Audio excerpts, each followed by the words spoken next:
Nkwandiza kunyo ku Salt TV omunyo ku 3 gw'okyatambula nagwo era nga tugenda mu maaso n'ekitundu kyaffe ekyokubiri olunaku lwa kutaano tubeera n'emboozi esunsuddwa obulungi eya Let's Talk Twogere ku luno abasasi baffe baabitaddemu engatto ne boolekera disitulikiti y'e Kalungu gye baasanze musajja mukulu Kiza Hassan ono nno muweesi agenda kuba atunyumiza ddala obuweesi mulimu ogw'ensikirano byonna tugenda kuba tubifuna mu mboozi yaffe leero.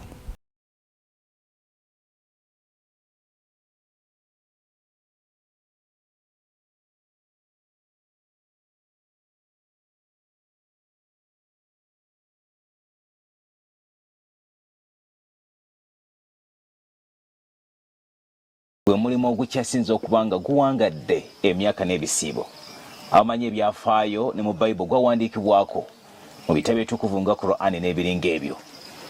Gwe mulimu ogumazewo emyaka egiri mu 1000 n'okweyongerayo abo bagamba gumazewo emyaka egiri mu mitwalo n'emitwalo. Kitegeeza nti omulimu gwa dda gwa nkizo era gw'amaanyi era gumanyiddwa. Let's Talk Twogere bwe twalabye guli gutyo kwe kusala okuva mu Zaamugula yogayoga mu disitulikiti y'e Kalungu ku kyalo ekimanyiddwa nga Kirinda mu ssaza lya Ssaabasajja Kabaka ery'e Buddu. Eno omulimu gw'obuweesi gwa nsikirano okuva edda n'edda nga baweesi gye twasanze Kiza Hassan Muyalu ng'ono tamanyi mulimu mulala gwonna okuggyako ogw'obuweesi ngamba okubagana n'ebyuma. Omulimu guno bbanga ddene okuba nazaalibwa weeguli zinagenda okutandika okwetegereza nga bajjajjaffe baweesa bakitaffe ne baweesa naffe abaana abazzukulu tuli mu mulimu gwa kuweesa tuweesa ebintu ebyenjawulo ng'abajjajjaffe baweesanga naffe twavumbula ku byaffe nga abazzukulu. Kiza anyonyodde kiki ekimufudde ow'enkizo mu mulimu guno ogw'obuweesi.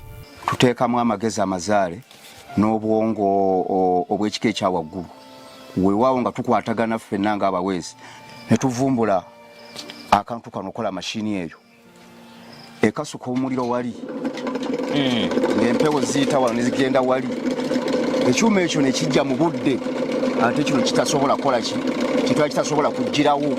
Anyonyodde obuyeeyi obuteekebwa mu kukola omuvubo guno guyite gw'amagezi g'abannakirinda ogukuba empewo okusobola okulaba nga ebyuma bituuka n'okumyuka.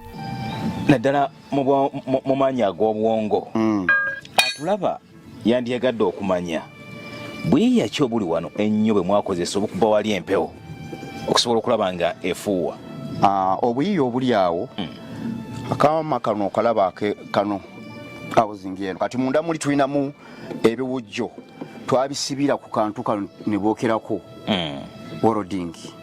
Ebiwujjo biri nga bw'obiraba bigenda byeyisinganya biti kugezanga wano biibyo munda obiraba awo naye tujja kufuna bearing ezo zituyambako speed kati byo biwujja biti empewo ng'egenda direct wali ekyuma ekyo nesobola okukola ki okujja.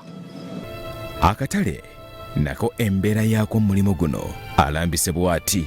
Amazima akatale ko kaali baddewo nga kaakwebiweese weekali naye enkwasaganya gye tukwataganamu ng'abaweesi. Kyakubiri ebyuma ebyo byolaba sepulingi za mmotoka ezo tuzigula mu bbeeyi ate tojja zisanga nti osanze wantu wamu kunoonyanoonya bwe tutyo.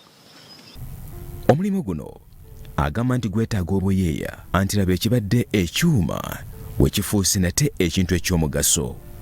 Sepulingi eno kati ya motoka kanta.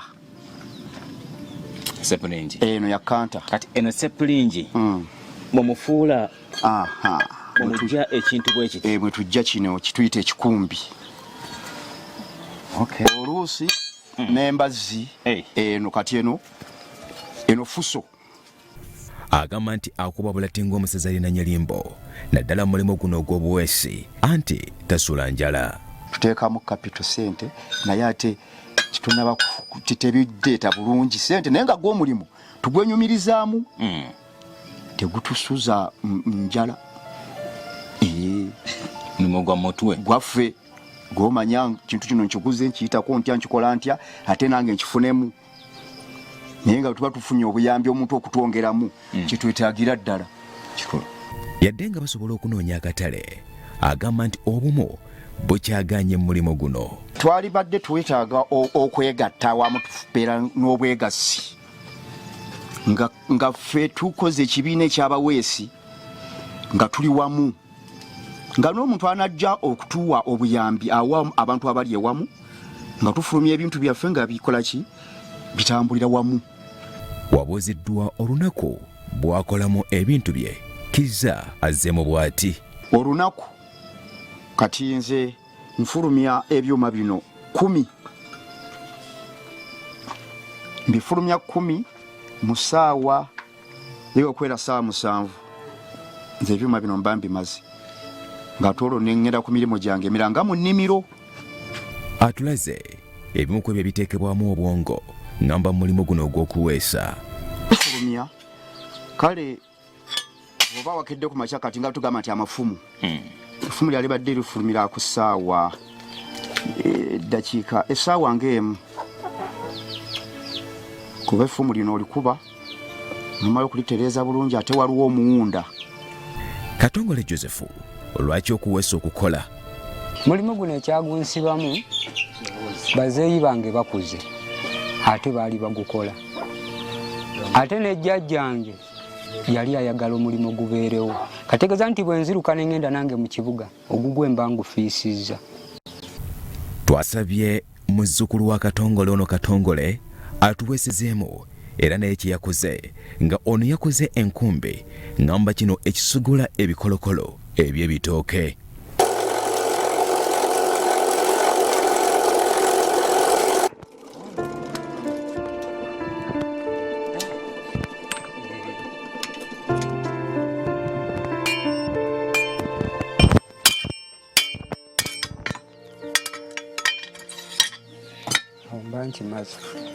Tuwayizaamu ne musajja mukulu Michael Kyamuzi. Ono agamba nti yatandika okuweesa ku myaka 5 mu mwaka gwa 1963 anti kiwa omutemero kikuwa enkota. Waweesaako nnyo. Olwotandika kuweesa mwaka ki? Nze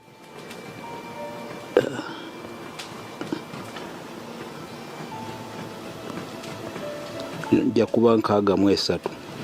63. 1963. Emyaka 63 n'omusobyo nga oli mu kuweesa obutuukidde olwaleero. Mwami Kyamuzi atutegeezezza nti nnyinimu Ssaabasajja Kabaka wa Buganda Ronald Muwenda Mutebi II yasiima n'ajjako mu kirinde okulaba obuweesi butya ate bwe butambula na butya we baafunangamu obutale. Yajja nali mpesa zaali wa muzeeyi Kakinda. Omwaka gwe kyagujjukira? Ogwerabidde? Ebiseera ebyo yali Kabaka oba yali Ssaabataka? Ssaabataka. Ngazze kulambula ku baweesi? Ebyuma bino twabyeguzanga bannaffe abaguku kyalo nga bagula n'abakutumiriraano nga bagula nnyo. Agamba nti ebyuma edda tebyalinga bya buseere ng'ate bwe guli kati. Omulimu ku mulembe gwe nayigirako nga gufuna nnyo kubanga ebintu ebisinga byali bya bwereere.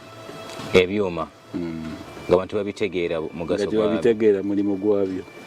Etakomyawo agamba nti abazungu era bajjako ku kyalo Kirinda wabula nga okuweesa ebiseera ebyo kwali kwa njawulo. Abazungu ab'amatwale bajjanga naye ng'ekibo kye baagala kye batera okwagala kidde kino ekibasiba mu mbwa ekibavugira bulungi kye basinganga okwagala. Olwo nga mukibaguza ssente mmeka? Nzibu okujjukira naye ng'eteeka okuba ebuna kitundu. Atutegeezezza nti omulimu guno ogw'obuweesi n'ebbanga ly'amaze nga gukola tabwevuma. Buli kyennyina ku nsi kyava mu kuweesa. Yiga Majido ono ng'agamba nti okuweesa yakutandika mu 1983 wabula nga naye omulimu guno agamba nti bagukoze bulungi wabula obwegassi bukyabuze. Obwegassi obwo bwali badde nti tulina obanga mu banka wetuteeka ssente ezo tusobola okugenda ne tuziteekayo ne twewola ate ne tusobola okweyongera okwekulaakulanya. Kati buli muntu aweesa aweesa oba omuganda agamba naasiwa mukange. ono alambise enkola eyasooka ey'okuweesa ng'agamba nti bakozesanga muvubo.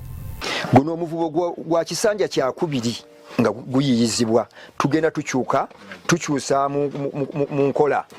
Guno guli ku mutendera gwa kubiri. Waliyo omutendera ogwasooka gwali bawumbanga buwumbi nga gwa buti nga bagira bugizi bati buti gwayita baguyita muvubo gwali gwaba gwa nkero nga banyiga bunyizi bati ne gulya guleeta ki amanda. Gavumenti mu nkola ya Buy Uganda Build Uganda abasabye okubakwasizaako.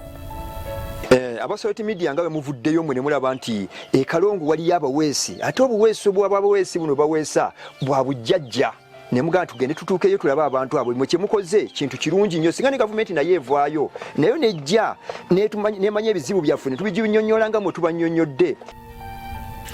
Ababaka ba Paalamenti abatwala disitulikiti y'e Kalungu mukolo yegamajiddwa abakubi akaama.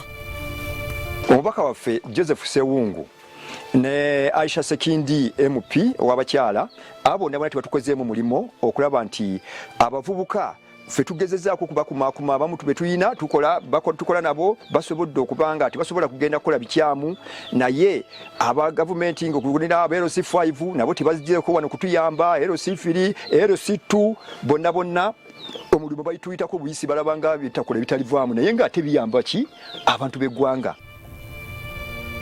Tebaweesa bwambe bwokka, mbazzi, ebikumbi, bitiiyo n'ebiringa ebyo wabula baweesa n'ebyuma ebikwata ababbi, ensolo saakaate n'ebirala nga bwe batulaga.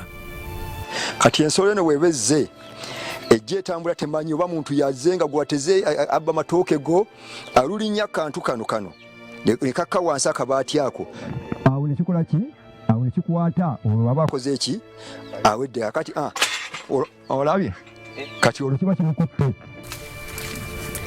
Let's talk twogere.